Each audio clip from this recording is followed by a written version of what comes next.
All right, welcome, guys. It's Jen again for another Pride and Grit Spouse Spotlight. Today, I am joined by Kellie Artis from MILLIE. So I'm excited for you guys to hear what MILLIE's up to and a little bit about Kellie's path as a military spouse. So, Kellie, welcome to Pride and Grit and to our Spouse Spotlights. Thank you so much, Jen, for having me. I love your series, and I'm so excited to be a part of it. Awesome, thank you. So tell us a little bit, for those who don't know Kellie, give us a little bit of a highlight reel on you, your kind of military spouse path, and your MILLIE path. I've tried to truncate this story. I've told it a few times, and I'm like, what's the most interesting way to tell this? Because I think a lot of times we start to repeat ourselves, like we all kind of sound the same. Right. I grew up in South Carolina. If you can't tell, yeah, you I know, will right? After a few minutes. It's there. I'm in denial, but I definitely still have that accent. Grew up in South Carolina. Didn't really have much military influence around me. We weren't near a base or anything like that. My radar that marrying into the military, I'm sure it was a thing, but it wasn't something that I was like accustomed to seeing. So to school all the way across the state in Charleston. It's as far as my parents would let me go. So I went to the College of Charleston, which is like 92% female. So our dating pool, oh yeah, girl, it's 8-1. I did not know that. No. So our dating pool, though, happened to be the Citadel, which was right next door, which is predominantly male student bodies. So the cliche kind of Charleston romance is COC girls and Citadel boys, and that's what I fell into. And I met a boy from New York. I married a Yankee, and yeah, he had told me at one point when we started dating, like, oh, I'm going to join the military. I was like, sure. Like, y'all all say that. All the Citadel boys say, like, because, whatever. But we called it like a business school with uniforms. Because they were all accountants or business managers or whatever when they graduated, maybe lawyers here and there. But yeah, he was serious. So he graduated and commissioned and went to Korea for a year for his first duty station. And that was kind of our testing ground to see if we could do it. Yeah. And it was so funny, like our whole relationship, we were very like non-committal, but totally committed. Like we'd be like, oh, we're not really dating. We're not exclusive, but we weren't dating anybody else. Like, neither one of us wanted to like really adhere to each other. We both kind of had our own things going on, but we were so perfectly matched. But yeah, so he went to Korea, and kind of in the back of my mind, I was like, well, if we make it through this, there's something to think about, right? Like, I mean, I was still in school, and he came home the summer or the winter after I graduated. And proposed. Oh. And I was like, oh my God, okay, sure. But then he goes, committing. But I want you to move with me to Fayetteville, North Carolina. And I was like, no, I'm not doing that. But I did. And we've, for the most part, been here ever since. I mean, we've left and come back several times. Fayetteville feels like home to me now, which is crazy. I never in a million years thought I would say that. But yeah, we've been married for coming up on 14 years. We have 2 kids. We have a 10-year-old and an 8-year-old. What else? Yeah, I guess that's kind of the most interesting highlights of the military stuff. So in your 15 years and all your exposure, because I know you talk to and work with a lot of military spouses, what would you say from your observation? I always like to ask kind of what's been the hardest thing and what's the thing that you kind of treasure the most about the military life? Okay, so hardest thing, I'll tell you the thing that I struggled with the most. Early on, I was super resistant to the whole idea of like assimilating into this culture. I approached our marriage, our relationship with the same kind of mindset as I felt like I would have had he worked for anyone, any company, right? Like, so we were engaged, I was planning a wedding, and I didn't know what he was training for, but he had gotten into this really heavy training cycle. And evidently he was leaving in July. And I was like, oh, great. So I left my life in Charleston because I'd already graduated. I'd already established myself. I was working down there and left. And sure enough, he got me to Fayetteville and left me 6 months after. He literally like picked me up and dropped me off and left for like 2 years almost, right? Like he did one of those double deployments. And I just remember like I was so resentful and so lonely and so angry about all of it and so just sad. Like I missed him. Like I'm here. I don't know what, and I was scared. Like it was scary. Yeah. And then I'm there and I don't know anybody. And I was like, this is garbage. Like this is for the birds. I don't know what I'm doing. And I call my mom. Like this was so dumb. You know what I did. We got married before he left, and all that. But I don't know. I was like, I'm not a part of this. They tried to bring me into the FRG stuff. I hit some drama really early on with the people that were in charge. And I don't know. It seemed too petty. Like there was a lot, and it's only as good as the people, right? Yeah, like, so always. I didn't have a good experience. Right. And I think that's how it was across the board. And it kept me from cultivating any of the relationships that I now know I needed. Yeah. It kept me from, I don't know. It was a real detriment. I had to find my own way though. I think the only way you appreciate stuff is if you go through your own challenges and struggles through it and kind of overcome it on the other end. So now, I'm still not, I'm not like the super volunteer, or like really involved in the units. We also kind of have a different situation with where he works now, but I try to encourage, especially the newer spouses, like, don't knock it. Like, like maybe the one group isn't your thing. There are still other groups you can get involved with now. There are interest groups and stuff. And yes, the one thing you may have in common with this group is the fact that you're both married to service members, but that's a lot. Yeah. That's a big thing to have in common. So. Yeah, it's interesting because I've certainly come across a decent number of people, over our 15 years who have said, man, I wish, you probably couldn't have told me to do it sooner, but I wish I'd done it sooner. I wish I had engaged. I wish I had, considered that maybe one or two circumstances were not, indicative of what it was across the board, and that there was good. Yeah. And there were good relationships to be had. So it's interesting to hear you say that, because I've heard that from a lot of people, and so maybe some of it was some of those earlier years that were hard years anyway, and then you sort of tack this in. It's so funny that you and I were bun fatal at the exact same times. Like we should have overlapped, right? But we never did. Like I wouldn't have, because I didn't go to any of the spouse right. I never would have known you. Right. Yeah, there is that. But all right, so hardest thing. So that was hardest. So what then, I guess on the flip of that, what would you say is the thing that you treasure most? So the thing that I really love about, and now that I've come to kind of like through maturity and, like a little bit of time under my belt now, it's like, it's been a minute. I really adore how resourceful we are, and how everyone is. Like there's not a problem or a challenge that we can't figure out. And I'm not just speaking for myself. I definitely think that it has created a little bit of that in me. Like, we haven't had, nothing's easy. Like nothing is easy. Right. And we don't expect easy. We actually expect hard. We expect complicated, and we expect no clarity and no resolution, no end date, no nothing, no stability. Like, that's what we expect. And, I think in some cases that can make for some saltiness or whatever, but it can make for a really cool mindset and way of approaching problems in general and approaching stressful things. So maybe it's not your moment, like especially right now, whenever this airs, I'm sure it will still be going on. But if your viewers are watching this way into the future, right now we're kind of in the middle of the quarantine, COVID, pandemic, all that good stuff. And I've noticed, even in my friend group, and I'm not just saying like local friend group, because right now everyone's virtual, right? Like we're not able to connect in person with anyone. We're all kind of having our ups and downs at different times. And so I'm noticing like this constant like wave, and we've all kind of started to get to this point where we're like, hey, I'm sinking.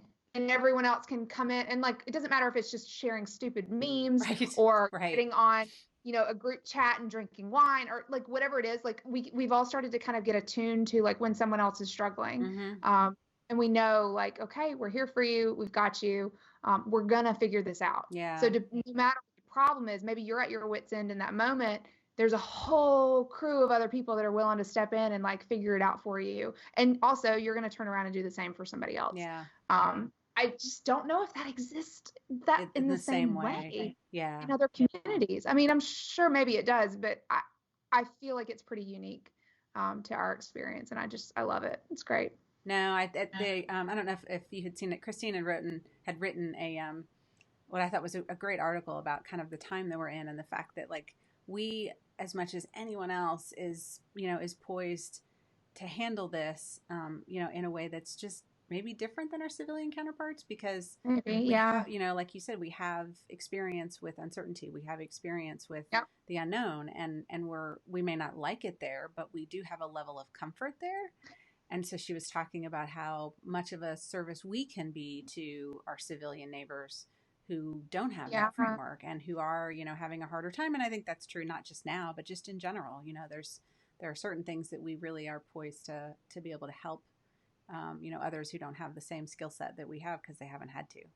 Totally. So I'm going to geek out. So Claire and I, who you're going to speak to at a later date, we have a podcast, and we talked during one of the, before COVID, before coronavirus, it was sometime last year, we were talking about this topic of the intolerance of uncertainty. It is actually like a psychological phenomenon. Everyone has a different tolerance level for uncertainty. And I don't know if anyone's ever studied like the military spouse level. It's got to be like through the roof. But apparently the more resilient people have that in common. Yeah, they have a higher tolerance level for any kind of uncertainty, because, I mean, if you think about it, it could be one of two things. Like, it could help breed that ability in you living this lifestyle, or sadly, you could also like atrophy out if you can't deal with it, right? Like, it's not it's not sustainable if you can't deal with uncertainty. And I know. So talk a little bit about kind of your path to MILLIE and what you're doing over there. Yeah, well, so, I mean, I did the typical military spouse thing for a while and just kind of hopped around different jobs for the first few years we were married. Stayed home when I had my kids, like pregnant. I'd work up until maternity leave and then, take off. And then I found, after my second child, I found remote work and started working virtually. So I've been a remote worker for 10 years. Longer than it's been a thing, I think, yeah. So I found a firm that was hiring for virtual assistants. And I was like, I don't know what that means, but it sounds interesting. Let me try it. I actually learned so many skills, like, it was exactly what I needed. It just set me up, opened my mind to what's possible in the world, what technology can do.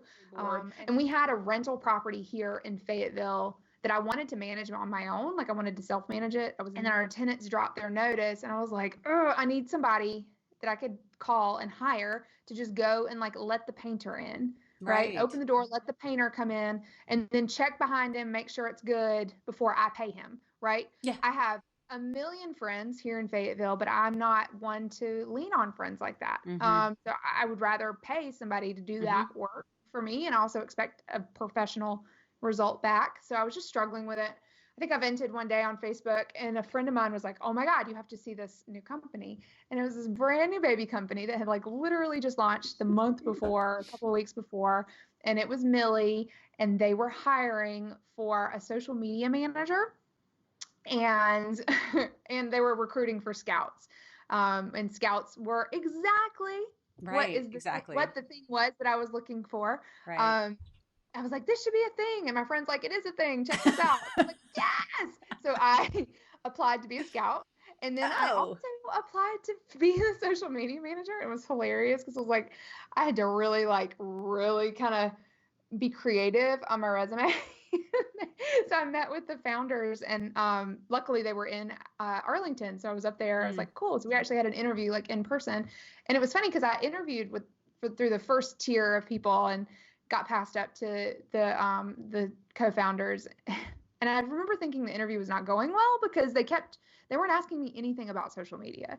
It turns out they did not think I was qualified to do social media, which I was not. They decided to accelerate a position that they had planned on hiring at a later phase in the startup's life. And they went ahead and accelerated hiring for content. So they made me a content coordinator, and I actually got to work right then on building out all of the great content that you see on MILLIE's website. So all of the base guides that we have, toolkits, all that good stuff. That is where I got my start. And then from there, I've just kind of moved up. I've been around long enough. They keep promoting me to keep me around. And so, yeah, and I'm on my 4th year with MILLIE now. So, cool. So you touched on it a little bit, but for folks who aren't as familiar with MILLIE, I wondered if you wanted to kind of talk a little bit about some of the key sort of features and the things that you guys are doing there that can help folks, during PCS time. Yeah, so we all know PCSing can suck. I don't know what you're talking about. I mean, it's really stressful. So we can't do anything about the movers, right? We can't change your orders and we can't help you pack your boxes, but we can help with a lot of other things. So our main mission at MILLIE is to alleviate the stress of a PCS. So we do that in several ways. And the predominant way we do that is through content and resources. We really try to get people in the mindset of preparing for decision making really early and to make really well-informed decisions as early as they can. So as soon as you have your orders, and even before you can come to our site, you can learn about your upcoming duty station or potential duty stations, right? Like you've got a short list of 2 or 3 that are like possible, right? You can go ahead and start looking up those duty stations. What we did to orient the content is we had focus groups for all of the duty stations that we have represented on the site, and there are over 70 of them, which actually encompasses 85% of the active duty population. Mm-hmm. So there's something for just about everybody. Some of the smaller bases we may not have, but the majority of people moving will have something to read on the website.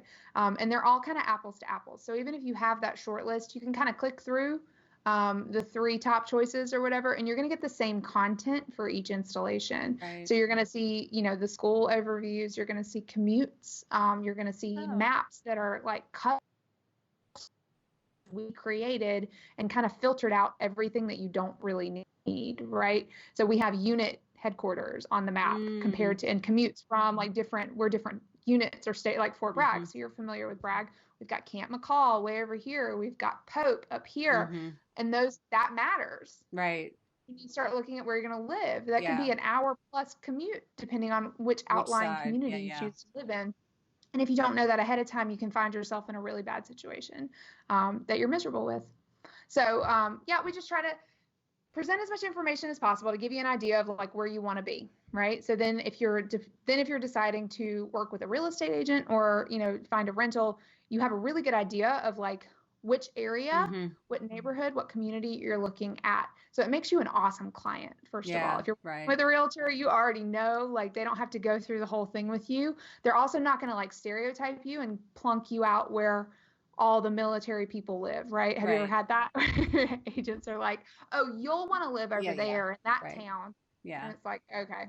So be an informed consumer, use our stuff. There's toolkits, ebooks on being a military landlord, on the VA loan, all kinds of good stuff.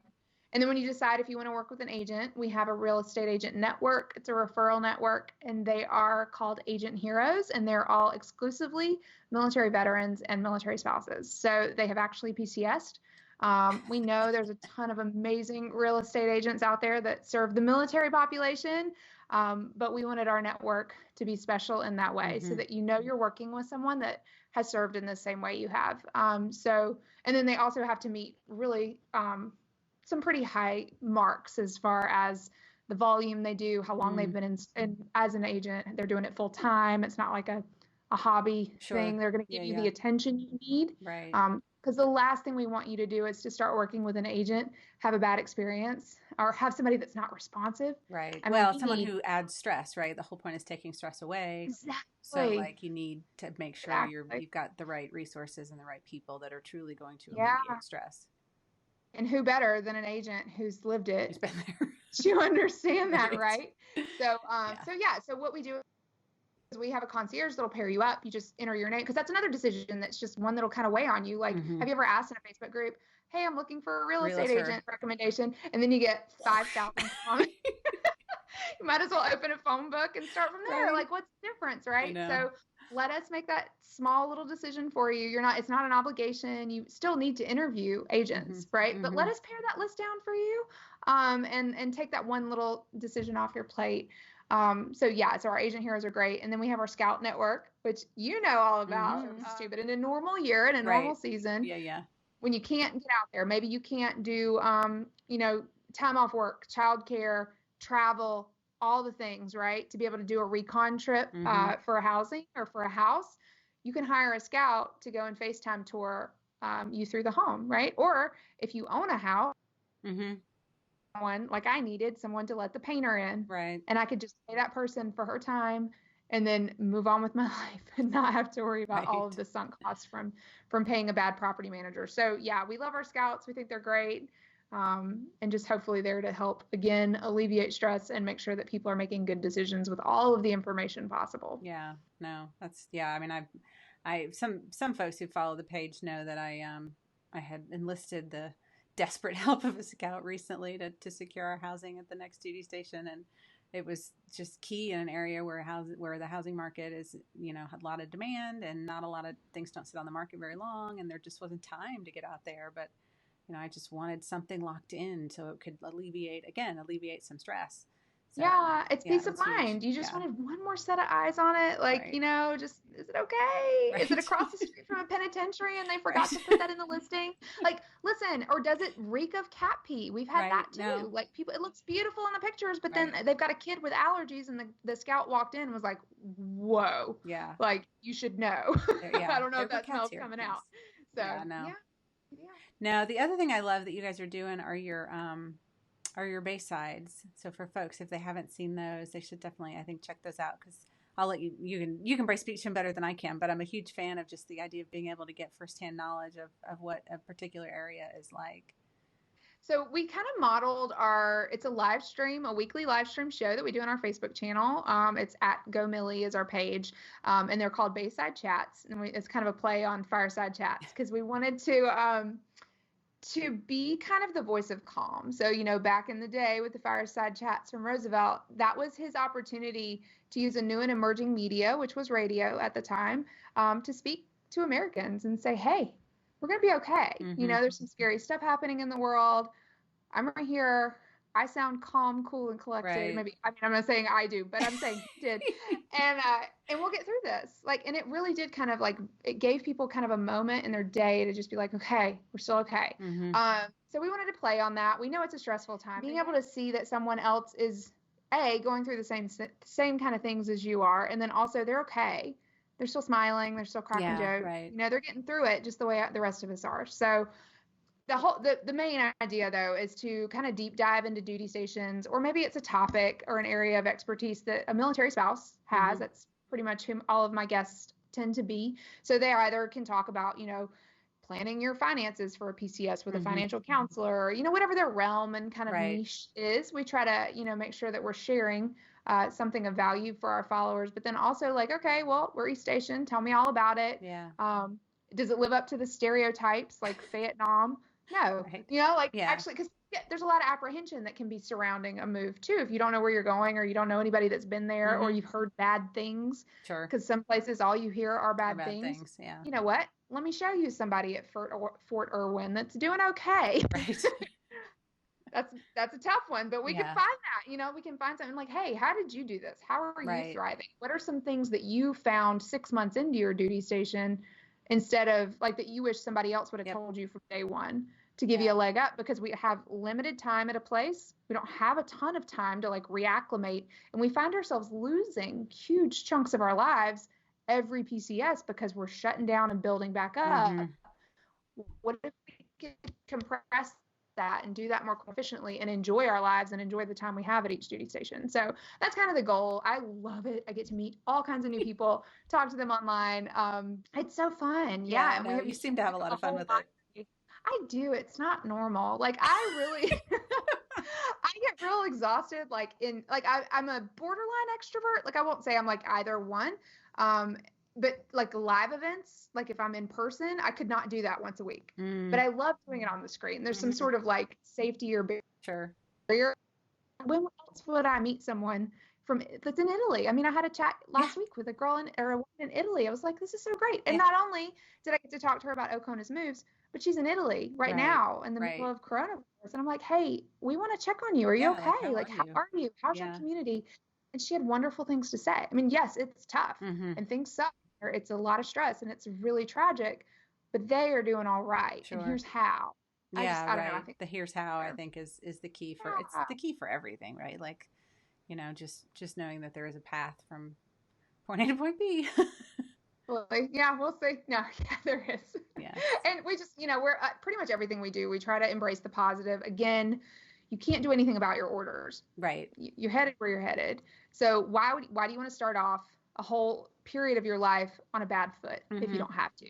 And there's so much negativity in this space. There's so much complaining because it's hard. It is hard to do. It is hard to move your life, and it sucks to do it every 3 years. But it also could be really fun, and there could be some adventure there. And if we could just get you through the logistics of it, right, which I think a lot of people stumble through, yeah. Get you better at and more prepared for the logistics and like the little decisions or even the big ones, then the rest of it could just be fun. Right. So, yeah, no, I definitely think there's still a need, because the reality is, no matter when we all move, we're all, those of us that are moving this summer are moving at some point, right? It's going to not ever happen. So it's never, in some ways, it's never too early, especially, now that we're into the calendar year, to start preparing and to start gathering, and you're kind of being gifted of sorts, if you think of it that way, like you're gifted time to kind of get things organized, and maybe it'll be, the things that normally you don't have time to sort through, maybe you will have time this time, and you can actually do some of that research and, use a site like MILLIE to be able to help, instead of feeling like you're behind the 8 ball. Yeah. It was you chatted with Krista too. Krista came on for Krista Curtis, came on for a Baseside Chat, and it was so funny. She was like, and she's in Germany right now. So even then, like that conversation, I was like, oh, I don't want to be tone deaf and like ignore that this is happening in Germany. We didn't. We talked about it. Right. And she was like, so what are we doing right now, Krista? She was like, this is called controlling what you can control. I know. Clean out your pantry, folks. It'll be great. I was like, you know what? Yes, I like that. Controlling what you can control. I love Krista. Oh, that's awesome. All right. Well, anything else you wanted to share before we hop off? I don't think so. I mean, I'm everywhere online. Oh yeah, tell everybody how to find MILLIE and find you and whatnot. Yeah, so MILLIE is gomillie.com, and it's MILLIE. Our Facebook handles and everything, Go MILLIE in most places. We're on Instagram, Pinterest.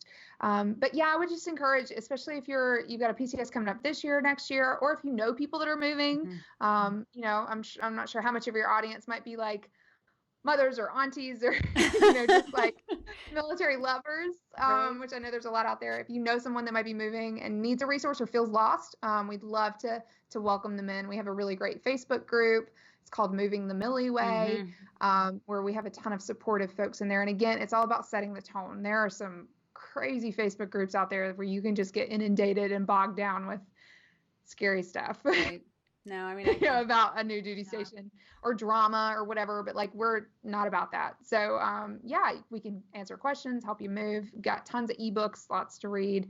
And then we have the professional services as well that you can tap into. So fabulous. Well, thanks for hanging out with us. This was so fun, Jen. Thank you so much. And thank you for the whole series. This has been so great to watch. And I love what you're doing. So please continue. It's great. Well, thank you.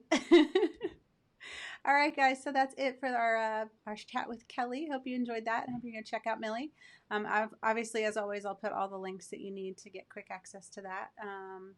And we hope you will check us out for the next round of spotlights. We're trying to do them every week. So make sure you are liking our Facebook page so you can get those notifications and know when we post those. And have a great rest of your week.